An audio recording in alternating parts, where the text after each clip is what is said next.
La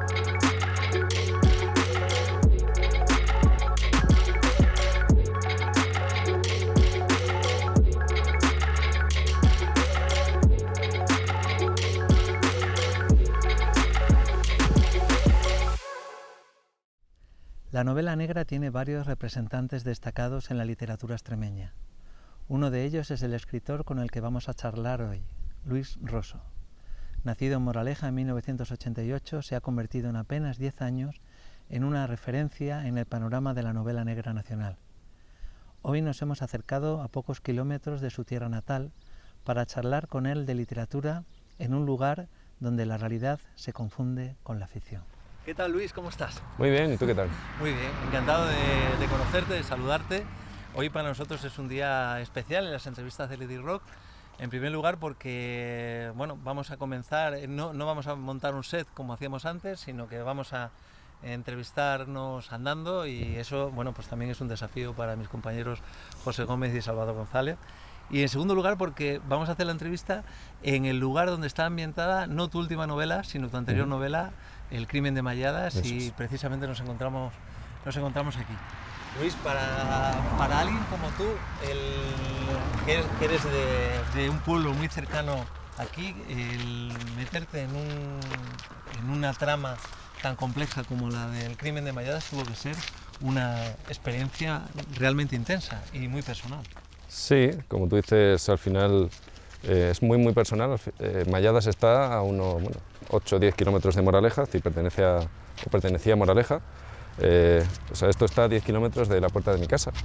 Y es un crimen, como yo explico en el libro. Yo empiezo a investigar el crimen sin saber lo que hay debajo, pensando que va a ser un caso, un asunto muy a pequeña escala, un asunto local. Y poquito a poco me doy cuenta de que en realidad el crimen, debajo de él había mucho más, y que era una cosa mucho más interesante y más grande de lo que yo podía imaginar. Y ya digo, y todo comienza pues aquí, en un caserío, en una finca perdida aquí en la frontera con Portugal, a unos 8 o 10 kilómetros de mi casa, de Moraleja.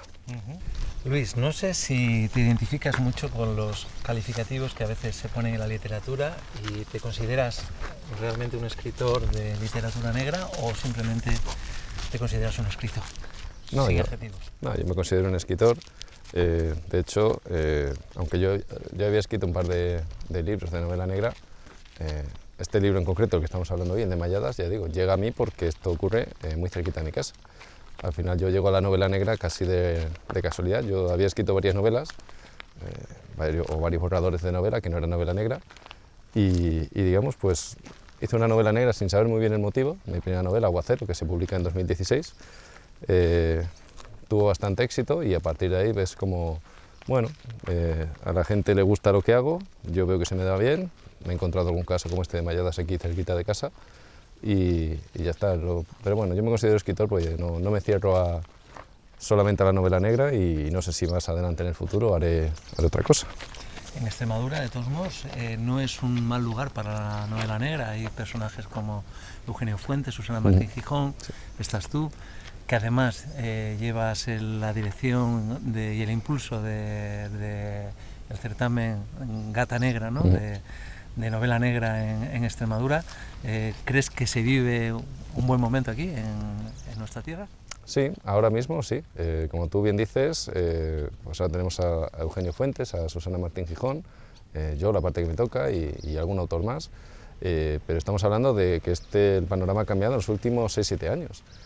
Cuando yo empiezo a publicar en 2016, con Aguacero, mi primera novela, prácticamente el único autor de novela negra que había en Extremadura era Eugenio Fuentes, que ya es un hombre muy importante, ya lo era entonces y lo sigue siendo, pero más allá de él prácticamente no había nada. A nivel nacional, a nivel, digamos, grandes editoriales, no había nadie más. Luego llego yo, Susana Martín Gijón, él ya había publicado algunas novelas en editoriales más pequeñitas, pero pegó el gran salto un poquito después, y ahora ya tenemos, además de esos otros, tenemos a Carmen Balmaseda, por ejemplo, Daniel Sánchez, que es un autor de Cáceres, y alguno más.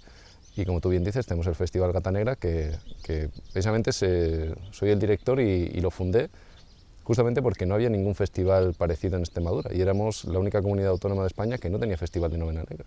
De hecho, seguimos siendo Gata Negra el único festival que todavía hoy hay en Extremadura de novela negra, no hay ningún otro. Somos el primero y único que hay en Extremadura, cuando hay otras comunidades como Valencia o Madrid o o Cataluña, que tienen 6-7 festivales de novela negra. Uh-huh. Una cuestión que me planteo, ¿los escritores de novela negra tenéis un alma especial? ¿O una forma de ver la realidad con unos ojos diferentes o no? No, yo creo que no. Hay mucho postureo también en esto y te van a decir que la novela negra sirve para, como dicen ellos, escudriñar el alma de la sociedad y estas cosas. Yo creo que no. Al final la novela negra, de hecho la novela negra cuando nace como el novela enigma, que es decir, que es un juego intelectual de quién ha matado a tipo Cluedo, ¿no? Quién es el asesino. Más allá de eso, ya digo, puedes encontrar todo lo que hay en la novela negra, reivindicación social, estar en contra de la violencia o yo qué sé, retratar la parte más dura de la sociedad, se puede hacer en otro tipo de novela, es decir, no es algo exclusivo de la novela negra. Y aquí podemos discutir mucho porque es un tema que de hecho es un tema que tenemos vetado entre autores de novela negra, es decir, hablar sobre qué es la novela negra porque no lo sabemos y quien te diga que lo sabe es mentira, no lo sabe. ¿Qué leías de adolescente, Luis? De todo, ya digo, de novela negra leía también, lógicamente, pero yo leí un poco de todo, desde autores clásicos como Allan Poe, yo que sé, Italo Calvino, que me gustaba mucho, Robert Louis Stevenson, yo leí un poco de todo, pero sobre todo leía cómics de Mortadelo, era mi favorito. Yo también. Qué gran, tuvimos la oportunidad de hablar con Luis Alberto de Cuenca de Ibáñez, ¿no? y de la falta de reconocimiento que no sé, que la gente de mi generación tenemos o notamos hacia él, habiendo sido una persona tan importante en la formación de tanta gente, ¿no? Sí. Mortadelo y Filemón para mí era fundamental, ¿eh? Bueno, yo creo que no tuvo el reconocimiento a niveles oficiales, me refiero a premios, yo qué sé, el premio Cervantes o algún premio de estos se lo debería haber llevado, eso es. Pero bueno, yo creo que el reconocimiento de nosotros, de los lectores, de varias sociedades, o sea, varias generaciones de españoles sí que se lo llevó.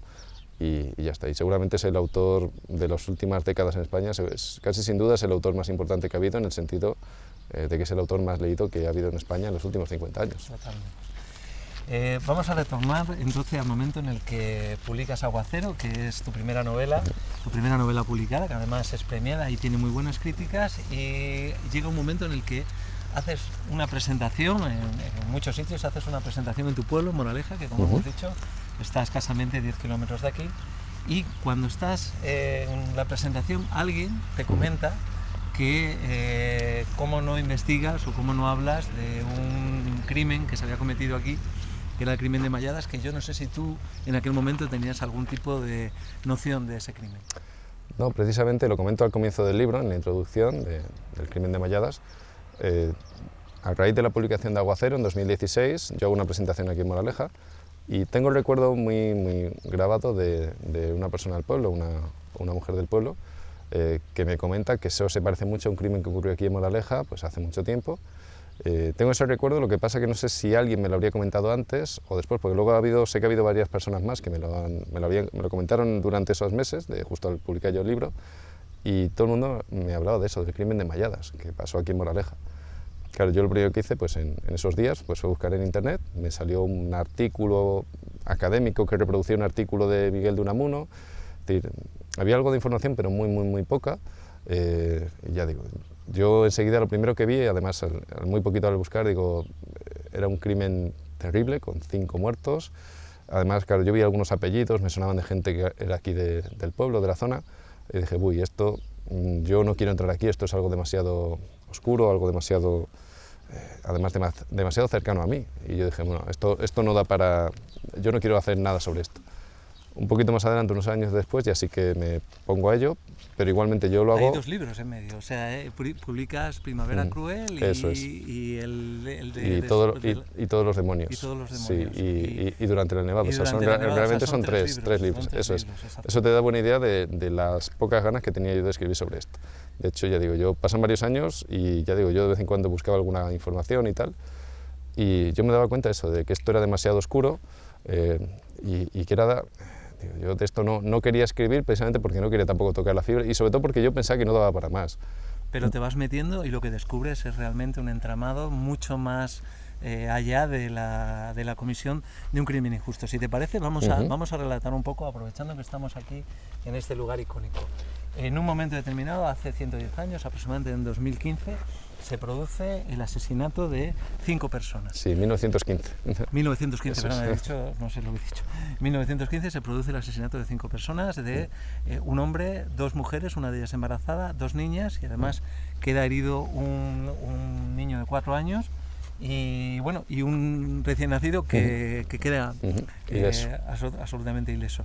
De ese crimen que se investiga, lo descubre un chico portugués que desaparecen porque claro, les da miedo las repercusiones que pueda tener todo esto. De ese crimen se acaba acusando a 5 personas de forma injusta.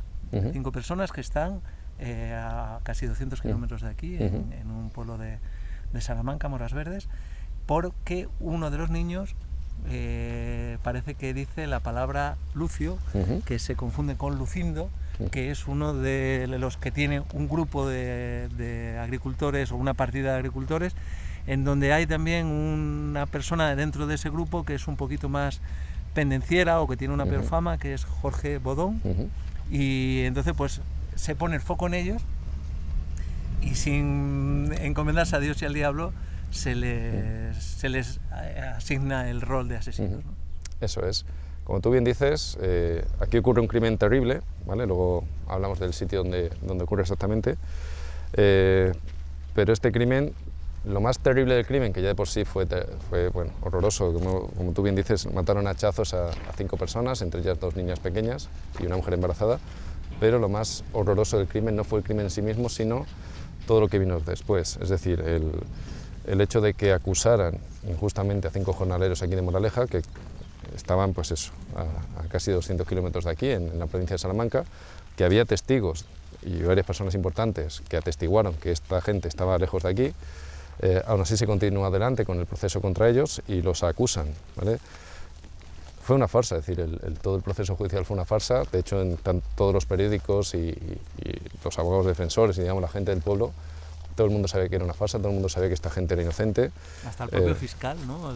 Que lo Eso juzga es. en la Llegamos al punto, hay que ponerse en perspectiva, es decir, en los años 1915-1920, cuando ocurre el proceso judicial, el propio fiscal, que normalmente pues, acusa, es decir, cuando ve indicios acusa, pedía la absolución. Es decir, los propios abogados defensores iniciaron, después del juicio, una campaña por la liberación de los presos, jugándose sus carreras.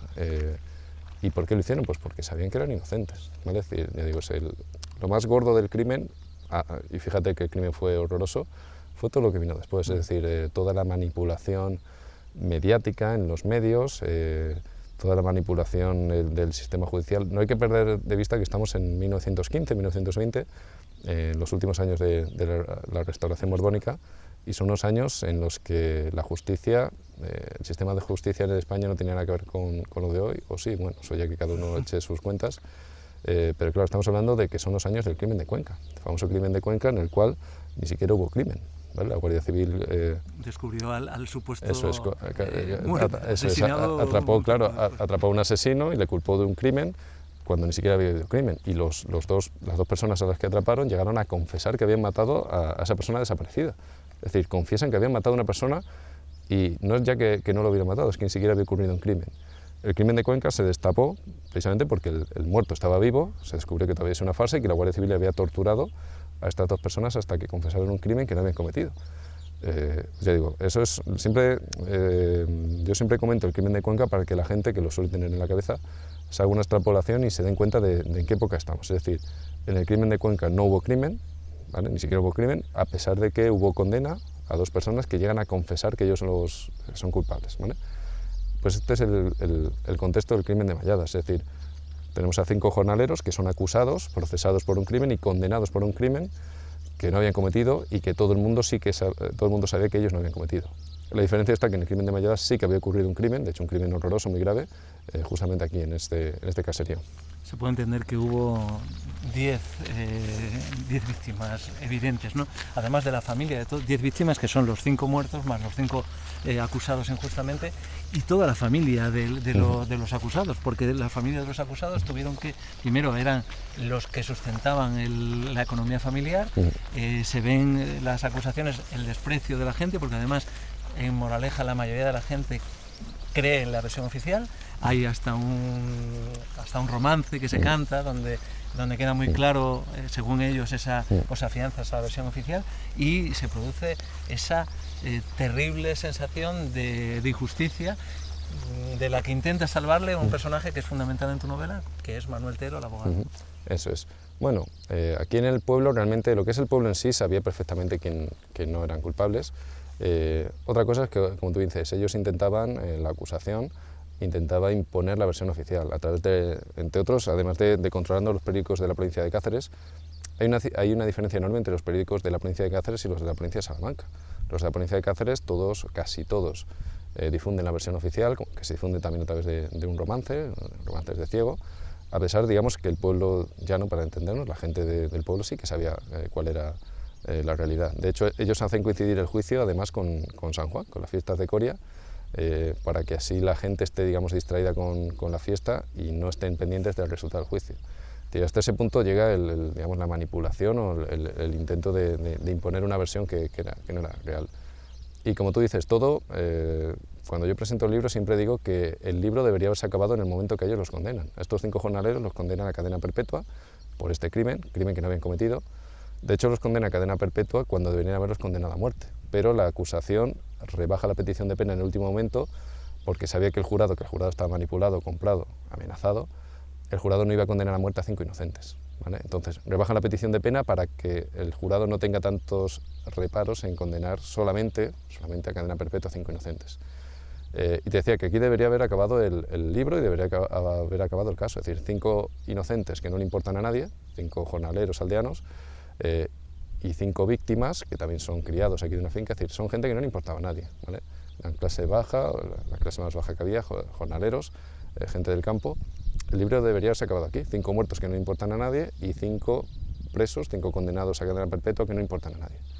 Pero ¿qué ocurre? Que aquí es donde viene un poco la parte más heroica, por llamarlo así, que es Manuel Tero, que es uno de los abogados defensores, junto con los otros abogados defensores de los acusados, que dicen, oye, esto es una injusticia, no solamente estamos destrozando la vida a estos 5 presos, sino a todas sus familias, y ya digo, esto es un atropello, y estos abogados defensores, que eran gente de bien, gente burguesa, gente de clase alta, deciden plantarse y deciden, en lugar de aceptar esto, que era lo normal en esta época, repito, estamos en la época del crimen de Cuenca, en lugar de aceptar esto, deciden plantarse y deciden iniciar una campaña por la liberación de los presos.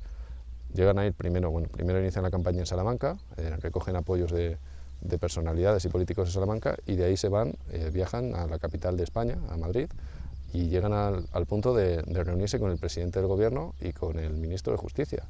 Es decir, hacen una campaña a nivel nacional, esta campaña sale en todos los medios de la época, se hacen incluso actos en el Ateneo de Madrid por la liberación de los presos. Es decir, hubo un momento en el que el crimen de Malladas fue uno de los temas más comentados a nivel de España, ¿vale? Y todo eso a pesar de que hoy en día pues, lo hemos olvidado completamente. Es decir, a raíz de mi libro ahora ya se comenta más, pero hasta entonces el crimen de Malladas era una cosita de la que se hablaba solamente aquí en Moraleja. Y ya digo, estamos hablando de un caso que era de la que se hablaba en toda España. Es decir, toda España sabía que había habido algún tipo de farsa o algún tipo de atropello cometido contra 5 inocentes. Pero acaba siendo una lucha casi de David contra Goliat, ¿no? Porque digamos que hay una serie de fuerzas oscuras que están intentando poner la visión de que los que cometieron el crimen son esos jornaleros y nos olvidamos de ello, y el empuje de Manuel Tero y de los otros abogados por intentar encontrar la verdad. Eso le lleva a que a Manuel lo destierren a Fuerteventura, que era una forma de quitárselo de en medio. Casi coincide en el tiempo con Unamuno, ¿no? Que en aquel momento también era un personaje fundamental que Manuel Tero trata de involucrar y que en un principio no lo consigue, se consigue de una forma indirecta, ¿no? Porque Manuel acaba arropándose o pidiendo amparo, o acogiéndose, no pidiendo amparo, porque es la propia masonería la que le pide que entre, ¿no? Y a través de la masonería consiguen hablar con Unamuno y hace alguna referencia al crimen de Malladas. Y bueno, poco a poco, luego Manuel va a Pontevedra, donde retoma su carrera militar, y ahí hay un primo de Alfonso XIII, y en fin, consigue de tal forma tocar determinados palos que al final se consigue una amnistía al cabo del tiempo, ¿no? Sí, es que digo que el caso es absolutamente increíble, porque estamos, bueno, donde estamos ahora, en un pequeño caserío perdido en la frontera de Portugal, pero a raíz de esto estamos con el abogado Manuel Telo, que fue uno de los abogados defensores y uno de los que inicia, de los que encabeza la campaña por la liberación de los presos. Este abogado Manuel Telo además era militar. ¿Qué ocurre? Que este hombre además, el primer documento accesible del crimen de Malladas era una carta de este hombre, de este militar y abogado Manuel Telo, pidiéndole a Unamuno que intervenga con todo su poder en la campaña por la liberación de los presos, ya que él mismo se va a ir para Fuerteventura en una especie de exilio. Él pidió el traslado porque no podía aguantar la presión que recibía en Cáceres, la presión política, mediática de la gente importante de Cáceres a raíz de haber defendido a estos jornaleros. Como tú bien dices, Manuel Telo se va a Fuerteventura, Miguel de Unamuno en ese momento no le contesta, ¿vale? Y lo que hace Manuel Telo está desesperado por su situación, se ha tenido que ir con su familia muy lejos de aquí, a Fuerteventura, una especie de destierro, y está ahí desesperado, y como tú dices, lo que hace es entrar en la masonería. Entra en la masonería con la única esperanza de que los masones le ayuden a liberar a los presos. Los masones lo que van a hacer es mover hilos, al final va a intervenir Miguel de Unamuno, que no era masón, supuestamente, no está muy claro si era masón o no, pero sí que tenía mucha relación con los masones.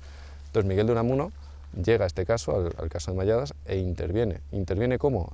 Miguel de Unamuno llega a celebrar un acto en el Ateneo de Madrid, en el que él, como presidente de una asociación filantrópica que era, él hace un acto, preside un acto en favor de los presos. Estamos llegando al punto de que Miguel de Unamuno interviene en favor de los presos de Malladas. A pesar de esto, a pesar de todo el poder que tenían los masones en la época y del poder que podía tener Miguel de Unamuno, el caso no se resuelve. ¿Por qué? Porque estamos hablando de que para el poder judicial o el poder político de España de aquella época, reconocer que se había condenado a cadena perpetua a 5 inocentes hubiera sido un escándalo. Recordemos, vuelvo a decir, como el crimen de Cuenca. Cuando se descubre que el crimen de Cuenca no había habido crimen, se descubre que había sido un abuso de poder, etc., fue un escándalo a nivel nacional. Pues precisamente se pretendía evitar eso. Es decir, la justicia no podía reconocer que se había equivocado, o peor todavía, no es que se hubiera equivocado, sino que había cometido un abuso condenando a 5 personas inocentes por el interés que fuera.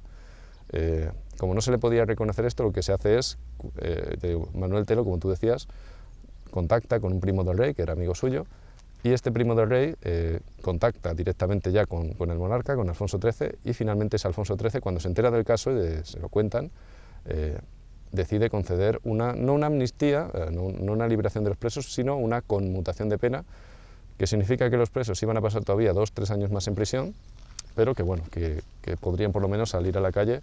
Los presos pasaron entre prisión provisional y la prisión de cadena perpetua en total unos 11 años en prisión, ¿vale? Gracias a la conmutación del rey pudieron salir a la calle, pero hay que tener en cuenta que salen a la calle los presos con una conmutación de pena, pero salen siendo asesinos. Es decir, en ningún momento se ha revocado su sentencia. Es decir, ellos salen oficialmente siendo unos asesinos. En el sitio donde estamos, que es la finca de Malladas, aquí hay uno, bueno, hemos pasado antes por lo que es el edificio más representativo, ¿no?, que además sale en la portada de tu libro, pero realmente el crimen, Luis, no se comete en esa casa, sino que se comete en otras casas de por aquí, que tú nos puedes indicar. Sí. De hecho, claro, como tú bien dices, el edificio representativo es este, que es la Casa Grande de Malladas, que es la casa donde vivía el administrador de la finca y demás. Es la casa más llamativa porque, bueno, es la más bonita o la más antigua, pero realmente el crimen sucede en una especie de almacén, cantina, que está ahí a la vuelta, y en una de estas chozas, una de estas que antiguamente se usaba como cuadra, ¿vale? Es decir, los cuerpos los encuentran aquí. Los encuentran, por un lado están los 2 cuerpos de las 2 niñas, ¿vale? Y en otro edificio encuentran los cuerpos de los adultos, de las 2 mujeres y del varón. El hecho de que estuvieran separados ya nos da una idea de por dónde podían ir los tiros, es decir, las niñas por un lado y los adultos por otro, pero en cualquier caso no sucede, es decir, el crimen como tal, los cuerpos no los encuentran en la Casa Grande de Malladas. En la casa del administrador lo que sucede, supuestamente, fue un robo, es decir, los asaltantes entrarían a robar en esa casa de Grande de Malladas y para evitar testigos, pues asesinaron a las víctimas. Esta es la versión oficial, porque obviamente no hubo ningún robo en esa casa, y las víctimas fueron asesinadas por otro motivo bastante más oscuro. Más oscuro, más oscuro. En muchos casos, fíjate, la historia se repite muchas veces, ¿no? La mezcla del abuso del poder, el sexo, el abuso de los niños, todo eso está metido en este crimen, todo eso está metido en personas intocables, no sé, en la crueldad, ¿no? El mundo no aprende, ¿verdad? No, por desgracia, y ya digo, yo cuando empiezo a investigar este crimen, lo último que esperaba encontrarme era esto. Es decir, yo pensé que iba a encontrarme, pues, como decía al principio, un crimen muy salvaje, pero algo muy local. Un crimen de esto de la España negra, con unas razones pues, muy lógicas, por así decirlo. Es decir, pues, yo cuando empecé a investigar pensaba que era pues esto, un robo con violencia, que había habido unos asaltantes que habían entrado a robar, se habían encontrado unos testigos, los habían asesinado para que no hablaran y se acabó. Con toda la crueldad y todo el salvajismo que ello implicaba, pero digamos nada más. Un caso que no iba más allá de eso, ¿vale? ¿Qué ocurre? Yo ya cuando empiezo a investigar me doy cuenta de que este crimen tiene relación con otros crímenes de la época, con otros asuntos de secuestradores de niños. Me doy cuenta de que esta tierra en la que estamos ahora, la finca de Malladas, en su época pertenecía al conde de Malladas, a Agustín Díaz Ajero, eso es. Ya digo, me doy cuenta de que detrás del crimen de Malladas lo que había con toda probabilidad no era un crimen por un robo ni mucho menos, y que los culpables no eran jornaleros. De hecho así lo afirma Manuel Telo y otros abogados defensores de la época, sino que detrás del crimen había gente importante y que lo que estaban intentando tapar no era un intento de robo, sino era un intento de abusos de niños. Y ya no solamente un abuso, sino abuso sexual a esos niños o a lo mejor a las mujeres, no sabemos, pero en cualquier caso además no era un caso o un suceso puntual, precisamente porque una de las personas que estuvo investigada durante las primeras semanas del crimen era un hombre aquí de Moraleja llamado Juan Callejo, un jornalero también, una persona de campo, pero esta persona, ya digo, estuvo supuestamente una de las víctimas mortales, lo acusa en su lecho de muerte, lo investigan, lo encarcelan, finalmente por petición de la propia acusación, es decir, pues las personas poderosas piden que lo liberen, pero unos años después este hombre vuelve a ser detenido por un intento de secuestro, esta vez además en infraganti, en el mismo acto, en un pueblecito de Salamanca, y los periódicos de la época dicen que este hombre estaba secuestrando a un niño, ¿vale? De hecho intentó secuestrar a una niña, no pudo, y luego se llevó a un niño en un pueblecito de Salamanca, y los periódicos dicen que este hombre estuvo reunido con una persona importante, es decir, que la intención de este hombre era llevarse un niño y entregárselo a una persona importante que había ido a ese pueblo con un coche. Estamos hablando de Salamanca, Cáceres, estas son las zonas en las que se movía tanto el conde de Malladas como gente de su entorno, gente importante, y además estamos hablando de la época de los señoritos, los caciques, etc.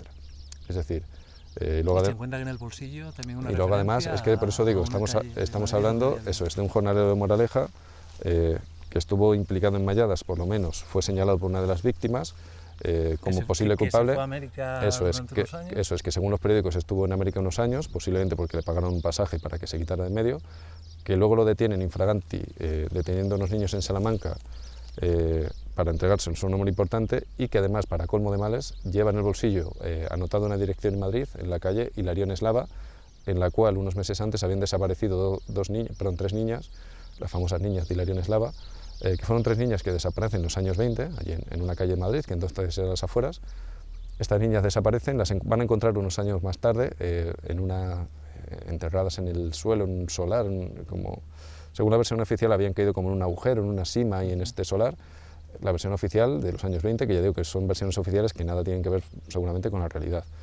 Es decir, las niñas de Hilarión Eslava desaparecieron, nadie sabe qué pasó con ellas, ¿vale? Es decir, nadie sabe qué pasó realmente con ellas, pero lo único que sabemos es que en el crimen de Malladas había un hombre investigado por el crimen de Malladas, acusado directamente por una de las víctimas, que este hombre se le encuentra unos años después, intenta raptar a un niño en Salamanca, y que además este hombre lleva una dirección en la misma calle de Hilarión Eslava donde habían desaparecido esas niñas. Y todo nos conecta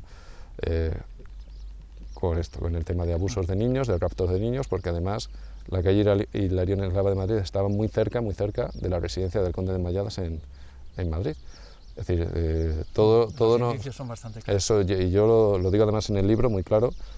Yo llego hasta donde llego, con todos los indicios que apunto ahora y que apunto más de forma más detallada en el libro, yo elaboro pues eso, una especie de teoría o una hipótesis, que no digo que sea la real, pero ya digo porque después de 100 años yo no puedo encontrar más datos, pero yo aporto estos indicios y cada cual es libre de pensar qué es lo que pudo pasar. Yo desde luego tengo mi hipótesis, mi teoría, que es la que estoy apuntando, de que detrás del crimen de Malladas no hubo ningún tipo de intento de robo, sino que pertenecía... No había un móvil económico, sino era un móvil sexual. Era un suceso exactamente dentro de una red o una trama de abusos a menores liderada por alguien muy poderoso, cercano al círculo del conde de Malladas. Luis, toda esta investigación te ha traído en muchos casos recelos por gente de tu pueblo, incluso amenazas. ¿Cómo viviste eso? Porque no es algo a lo que estuvieras acostumbrado. No, ¿cómo lo he vivido y cómo lo estoy viviendo? La última amenaza llegó hace 3 días. O sea que si estamos ya en 2025, el libro se publica en 2022, la última nota me la mandaron por redes sociales hace escasos 3 días. ¿Vale? ¿Qué ocurre? Que si yo empiezo a mirar los apellidos de las personas que me estaban amenazando, que me están amenazando todavía ahora, son los mismos apellidos de los acusadores. ¿Vale? Estamos hablando, si hace 100 años el abogado defensor Manuel Telo tuvo que salir de la provincia de Cáceres e irse a Fuenteventura por las amenazas que recibía, las presiones, y yo hoy en 2022 publico mi libro y todavía en 2025 sigo recibiendo amenazas, te da una buena idea de por qué en 100 años nadie se había parado a investigar esto. Precisamente porque las personas que eran muy poderosas hace 100 años todavía hoy lo siguen siendo. De hecho, el abogado acusador, es decir, una de las personas que promueve la acusación en contra de estos jornaleros, es una persona que tiene hoy una calle en Cáceres. ¿Vale? Es decir, estamos hablando de gente muy poderosa en su época, hoy en día no tanto, pero que digamos hoy en día pues siguen teniendo pues eso, personas de familias bien, etc. Te digo, yo cuando empecé a investigar esto no sabía a lo que me estaba enfrentando y hubo un momento durante la escritura del libro en el que yo me planteaba si quitar nombres, si poner iniciales, es decir, como ocultar un poco la identidad de las personas implicadas en el proceso. Precisamente durante la escritura del libro me empezaron a llegar ya las primeras advertencias de ten cuidado con lo que pones, a ver qué vas a descubrir, a ver qué vas a sacar. Y ahí fue cuando yo me planté y dije, no, si yo voy a recibir amenazas, igual que las recibieron los abogados o los presos hace 100 años, no lo voy a consentir. Y ahí fue cuando decidí que yo iba a poner todos los nombres. Precisamente el libro, la gente que lo ha leído lo que me dice es que es un libro incluso quizá demasiado detallado, o demasiado, que lo analizo todo en demasiada profundidad, pero precisamente era por eso, para que nadie me pueda acusar de que no he investigado todo, de que no he sacado todo lo que había, todo lo que se podía sacar. Ya digo, todo el libro tiene luego 30 o 40 páginas de bibliografía, por tanto el que quiera, puede exactamente, si quiere alguien descubrir si algún dato es cierto o no, puede ir a la bibliografía y ahí está. Y hay una referencia en no sé cómo llamarle, el subtítulo, o sea, que pone por vuestra boca muerta, sí. ¿no? Que es un verso del canto general de Neruda. ¿no? Eso, sí. Bueno, eso ya es un tema más editorial, comercial, que ellos me pedían, precisamente como el crimen de Malladas era un crimen, un suceso desconocido para la gente, incluso dentro de aquí de Extremadura, en Moraleja, mucha gente había oído hablar de ello, pero no tenían tampoco demasiada información. Precisamente la editorial lo que dice es que como este libro trataba un tema desconocido para todos, que yo debía buscarle algún título alternativo para que tuviera más difusión a nivel nacional. Yo le busqué por vuestra boca muerta, precisamente porque era un poco mi intención, era hablar por la boca muerta tanto de las víctimas mortales como de los presos. Pasa que bueno, luego la editorial al final le volvió a dar la vuelta y puso al final como título El crimen de Malladas, que al final es como se conocía el suceso en la época. Luis, en tus libros se caracteriza por un importante esfuerzo de documentación y de ambientación. En los libros que el protagonista era Ernesto Trevejo, por cierto, Trevejo como la pedanía o el pueblo que está al lado de Villamiel, está ambientado en la época de los años 50, en Aguacero, en Primavera Cruel y todos los demonios, ¿no? Es ponerte en el foco de ese momento en donde el franquismo está en plena ebullición. Luego tienes otro libro ambientado más en la época de la transición, después de la nieve, durante la nevada, perdón. Y el último, que es Leyenda de Sangre, que está ambientado en la época, de este nos vamos a detener un poco más. Ese esfuerzo de documentación para ti es una parte fundamental a la hora de escribir la novela.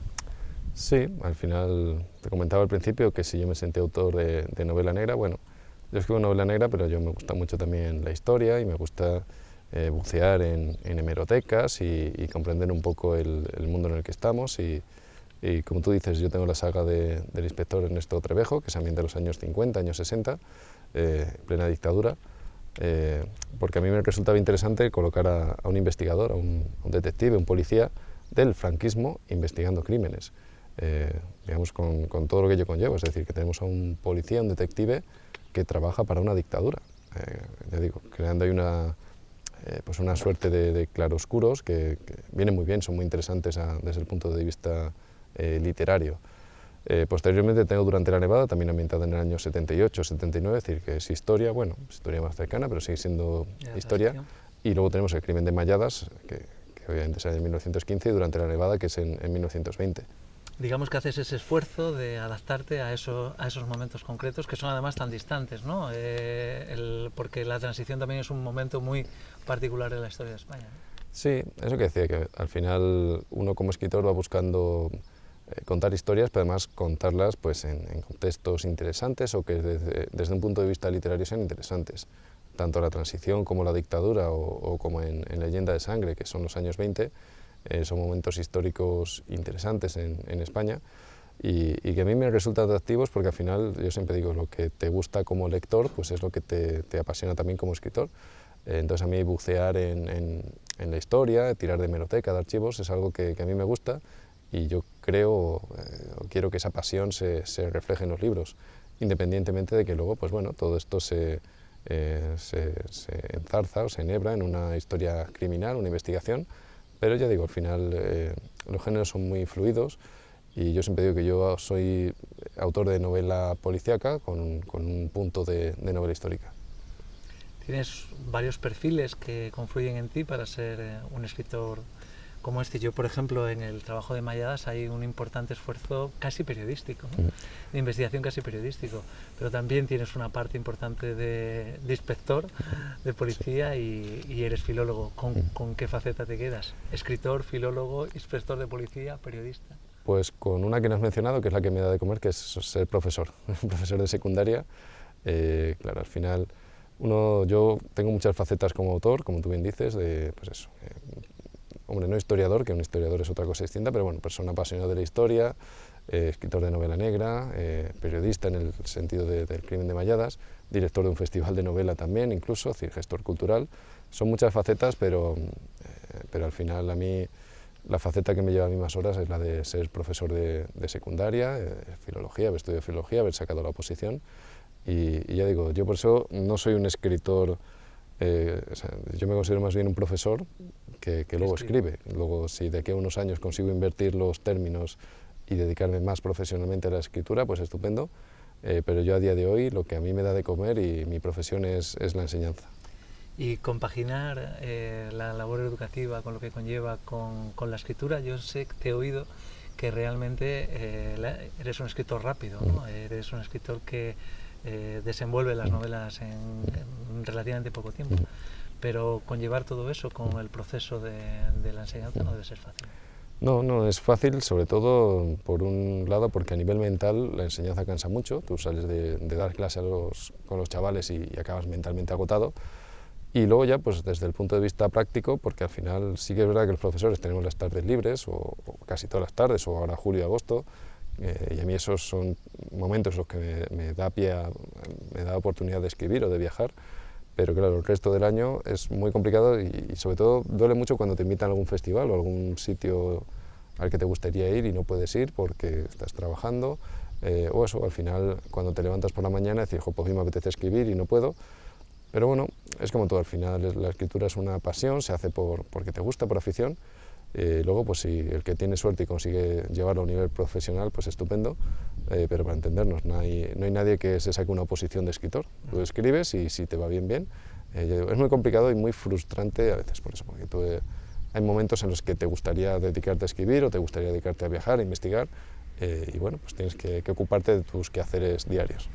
A veces en el esfuerzo que supone todo lo que conlleva la documentación, la escritura, bueno, pues el encerrarte con tu novela y luego el resultado, ¿crees que a veces no está suficientemente equilibrado y te replantea a veces incluso si realmente el esfuerzo de escribir vale la pena? Sí, yo me lo replanteo muchas veces, de hecho me lo planteo cada día, cada vez que me siento a escribir. Desde el punto de vista económico, desde luego no compensa, y esto te lo va a decir cualquier autor más o menos conocido. Y eso que tú has vendido libros, o sea que... Sí, por eso, exceptuando bueno, por los grandes nombres que venden cientos de miles de libros y publicados en el extranjero y demás, digamos los escritores de infantería, para entendernos, incluso aquellos que somos un pelín conocidos, sin grandes alardes, pero la mayoría de escritores en España ganamos muy poco por cada libro. De hecho, ganamos en €1, €1,50 por cada libro que vendemos. Es lo que nos llega limpio a la cuenta. Entonces, imagínate cuántos libros deberíamos vender al año y durante cuántos años para poder dedicarnos a esto. Entonces, estamos hablando de que, salvo que tengas otra vía de ingresos alternativa, compaginar la escritura, es decir, la escritura en España, el escritor profesional en España, está casi obligado a compaginar su labor de escritor con cualquier otra labor laboral, eso es. Que al final es una situación que, bueno, no es algo actual. En España esto ha sido así, en España y en casi todos los sitios ha sido así siempre. Es decir, los libros casi nunca han dado de comer. Y te puedes ir a la Edad Media y salvo que el escritor tuviera un mecenas o alguien, o el artista tuviera un mecenas o alguien que pagara las facturas, no se podía dedicar a ello en exclusiva. Porque, bueno, al final las artes es lo que tienen, que digamos, se hacen siempre pues, por amor al arte, nunca mejor dicho. Y ya digo, es complicado y es eso, sobre todo los que estamos ahí en el nivel medio que recibimos muchas invitaciones para acudir a sitios o de entrevistas o, digamos, propuestas interesantes que tienes que rechazar precisamente porque tienes otra labor a la que dedicarle tu tiempo. No eres escritor profesional, no eres escritor al 100%. Eso es. Me sorprendió cuando leía tu manera de afrontar las novelas que no tenías una estructura realmente prefijada, ¿no? La arquitectura de tu novela muchas veces dejas que vaya fluyendo, ¿no? Eso no te condiciona el que haya personajes que se te vayan demasiado de las manos o que las tramas no consigas atajarlas a tiempo. Sí, esto es la analogía que usamos mucho del escritor de mapa y brújula, ¿no? El escritor que tiene ya el mapa trazado antes de escribir, que lo tiene todo cerrado, toda la trama y todos los personajes, y el escritor que usa una brújula, que sabe más o menos hacia dónde quiere ir, pero se va inventándose, digamos, el argumento prácticamente sobre la marcha. Yo soy de brújula 100%, es decir, no, tengo más o menos algunos elementos de la trama, algunos personajes en la cabeza, y me lanzo a escribir un poco según... ¿Y al final? Claro, eso te iba a decir, que el problema de esto es que en la novela negra no es un género demasiado apto para este tipo de planteamiento, precisamente porque te puedes encontrar, como me pasa a mí a veces, que aunque yo sepa más o menos cuál es el final, tengo que llegar a ese final y no sé cómo hacerlo. Al final esto se arregla pues, con mucho darle al coco durante la escritura, mucho volver atrás, cambiar diálogos, cambiar personajes, etc. Y esa es la parte mala, pero la parte buena es que la novela está mucho más viva y al final te puedes encontrar siempre con sorpresas. Te decías tú antes, pues hay personajes que a lo mejor en mi cabeza, cuando empiezo a escribir, no son muy importantes y según avanza la novela yo me doy cuenta del potencial que tienen y les amplío, les doy mayor papel en la trama. Ya digo, al final cualquier escritor que te diga que hay una manera concreta, una manera buena de escribir, es mentira. Cada uno tiene la suya y no hay ninguna mejor que otra. Hay algunas que les funcionan a unas personas, otras no. Yo esta es la mía, más o menos hasta ahora me ha funcionado, así que la mantendré. Acabas de publicar recientemente, muy recientemente además, tu último libro que es Leyenda de Sangre. Y donde a mí me resultan muy evidentes cuestiones que se entrelazan con el crimen de Malladas, ¿no? Primero la época, es aproximadamente la misma, la existencia de una trama donde también existen niñas, en este caso en Leyendas de Sangre, dos asesinatos de 2 niñas. Hay un investigador, existe también la figura de Alfonso XIII y el entorno de las Urdes como un entorno mágico, ¿no? Donde se desarrollan todos estos acontecimientos, ¿no? ¿Tenías esa visión tan clara? ¿Te sentías cómodo en ese momento, en esa época? Sí, lo estoy contando ya desde que he empezado a presentar el libro. Yo llevo con ganas de escribir sobre las Urdes desde hace cerca de 20 años. Cuando estaba yo estudiando en la universidad ya presenté un proyecto a la Junta de Extremadura. Había una especie de becas de escritura y presenté un proyecto ambientado en las Urdes. Es decir, no era novela negra, pero bueno, estaba ambientado en las Urdes y esto fue hace casi 20 años. Es decir, el escribir sobre las Urdes es algo que yo tenía en la cabeza desde hace mucho tiempo y ya digo, desde hace un par de años pues volví a retomar esa idea de escribir sobre las Urdes. No tenía muy claro qué, es decir, más o menos sí que quería hacer alguna novela negra.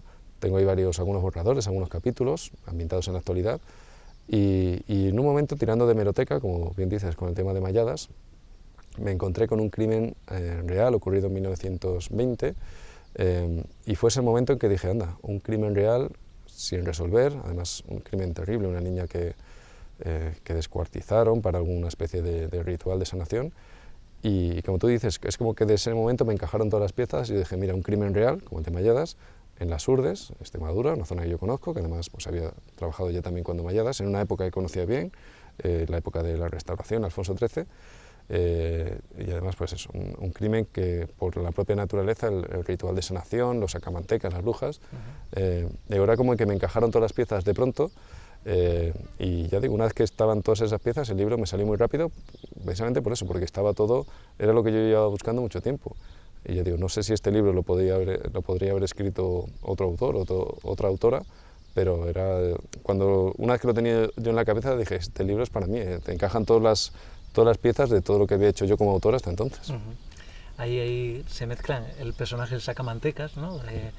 Esos crímenes atroces, ¿no? Que en un momento son tan terribles que los achacan a los lobos, ¿no? Pero también existe la parte de la brujería, de los sacrificios de sanación, del poder entremezclado, del que puedo intentar salvar a alguien de mi familia si tengo dinero y no me importa matar a otra persona en su lugar, ¿no? Eso es. Es algo también terrible, ¿no? Sí, de hecho el libro tiene varias citas al inicio del libro y hay una de ellas que yo siempre la comento, que es de Ramón Gómez de la Serna. Ramón Gómez de la Serna es un escritor español conocido por su humorismo, es un autor de vanguardia. Exactamente, las greguerías de humor. Y precisamente yo rescato un relato de Gómez de la Serna titulado El Sacamantecas, un relato en el que cuenta exactamente esto, como una persona poderosa que está enferma decide contratar a un matarife, un asesino, para que mate a un niño y le robe algunas partes, es decir, le descuartice y se lleve algunas partes para hacer un ritual de sanación. Este Gómez de la Serna se basa en un crimen real que había ocurrido en Madrid un poquito antes. Este relato es de 1926. Y yo digo lo mismo, si un autor de humor vanguardista como Gómez de la Serna escribe un relato sobre este tema, lo publica en un periódico, es decir, deja de lado su parte humorística vanguardista y hace un relato sobre este tema tan serio, esto nos da una idea de hasta qué punto este tema de la brujería, la sanación, los raptos, asesinatos de niños, sacamantecas, etcétera, era algo que estaba en el imaginario colectivo de aquella época. Yo era algo que desconocía, es decir, cuando empecé a investigar para hacer este libro, pues esto, los sacamantecas, el tío del unto, como se llamaban Las Hurdes, rituales de sanación, brujería, santería, yo era algo que pensaba que era más folclórico, es decir, algo más popular. Sin embargo, te das cuenta, empiezas a investigar, empiezas a ver casos reales ocurridos en estos años y te das cuenta que detrás de esa capa de folclore o de leyenda o de mito había casos reales. Es decir, otra cosa es que luego la sociedad haya convertido esos casos reales en cuentos, digamos, para el hombre del saco que se dice siempre. Claro, el hombre del saco es la figura que es el hombre del saco para llevarse el niño entero o las partes del niño. Es decir, que son figuras que hoy en día folclóricas, mitológicas, que tienen una raíz en crímenes reales. El famoso tío del unto de Las Hurdes, que era pues eso, el asesino que se llevaba la manteca o la sangre de los niños. Claro, es que hay casos reales como este que yo uso para mi libro. Eso alimenta un poco aquella leyenda negra, ¿no? de Las Hurdes, ¿no? Que tú también en el final del libro tratas también de quitarnos, ¿no? Yo creo que todos los extremeños también tenemos esa dualidad, ¿no? Con respecto a Las Hurdes, ¿no? Esa sensación de decir, bueno, eso pudo pasar o se alimentó o realmente, bueno, era una comarca un tanto aislada y en ese sentido pues con creencias también muy arraigadas, ¿no?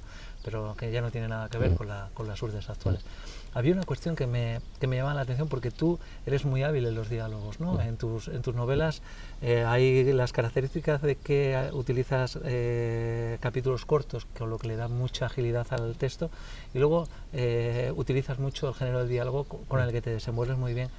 Aquí los diálogos, yo lo pensaba cuando se producen entre el inspector, que se le llama Cristo, aunque no es un hombre, que va a investigar a Las Hurdes y la gente, los moradores de allí, que tenían seguramente una forma de hablar muy distinta, ¿no? ¿Cómo te enfrentaste a ese problema? Porque una persona de Madrid intentando hablar con alguien de Las Hurdes muy cerrado no podía ser sencillo, ¿no?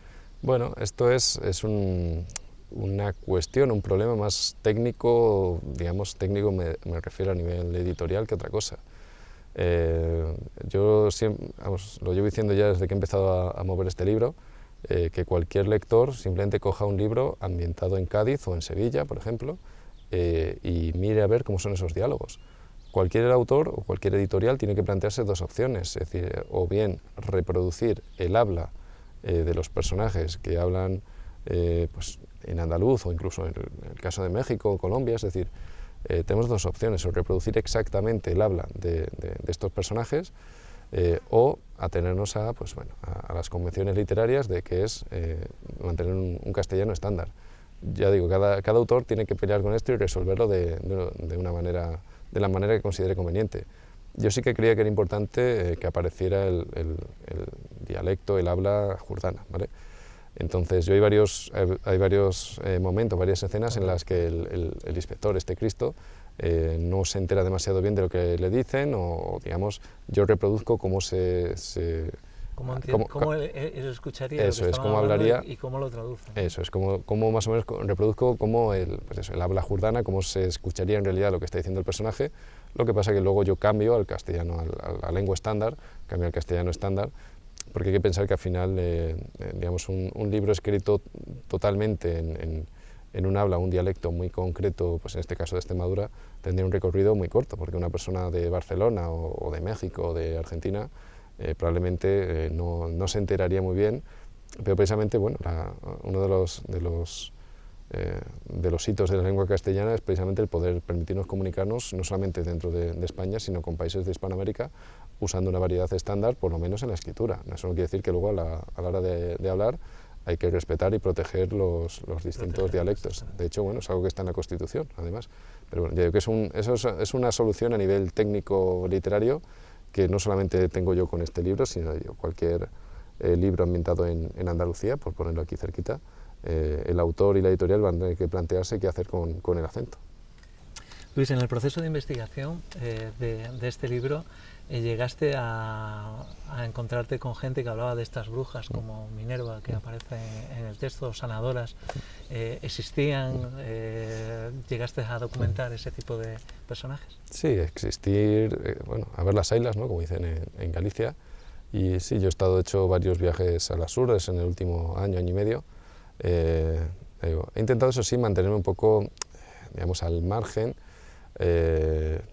no por nada, sino simplemente porque al final las Urdes es una tierra hermana de Sierra de Gata, donde estamos ahora mismo, donde hay pues eso, mucha tradición oral o mucha tradición, en este caso, de curanderos, de brujas. Yo he intentado, sobre todo por el tono del libro, que el libro, a pesar de todo lo que contamos, es un libro muy escrito en una forma muy realista.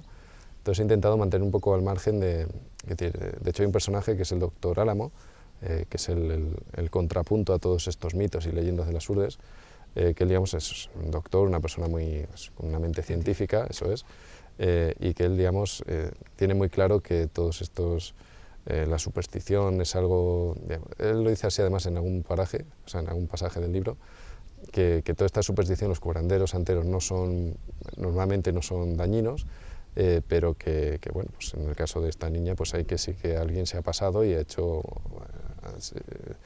se ha pasado de maldad a intentar, pues eso, de egoísmo, de avaricia, y he intentado sacar dinero convenciendo a alguien de que mate a un niño, pero yo digo que en general los santeros curanderos no suelen ser peligrosos, y yo he intentado, he hecho el mismo planteamiento que el doctor.